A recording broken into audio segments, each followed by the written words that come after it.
Changing my detent springs, bro. I had to take out the motor mount. There's the detent spring right there. I can't get it off with a wrench, it's too tight. And this is the last one I need to put in.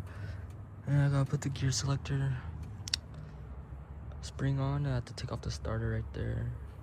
Fuck, dude. See if it even can reach now. Anyways, guys, bro, I got it off right here. Stock spring. I had to use a fucking biting socket, bro. That thing was on there so tight. Right there. See the ball in there? One of the detent springs right here. And there's one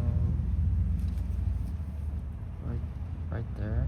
Like literally right above the transmission mounting bracket. And then there's another one.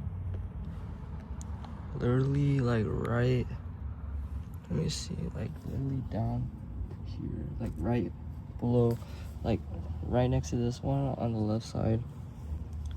Oh, you can see it right there. Right there, the bolt is right there, so there's that one. And then the other one's just right next to it, right there. I have so many parts to put in, so the video's gonna be short. But this is the stock spring.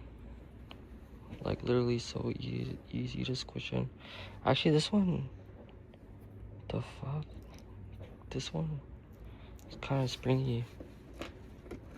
But these ones were like, had no spring. Dang, this one's pretty springy. I don't know, maybe the previous owner put one in. But this is the new one, bro. You can't even squeeze it. Just gonna go inside here. Just put it right inside. And then put it back in and twist it up and you're done. Easy. But yeah, when you get all the springs in, bro, like, it's pretty notchy, bro. Like, really notchy.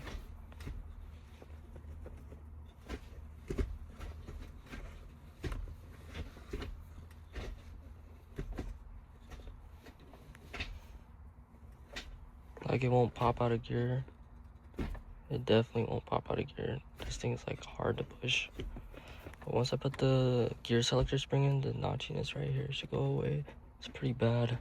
You want me, but I not know. You know I know this ain't right. 'Cause you want me, 'cause I got the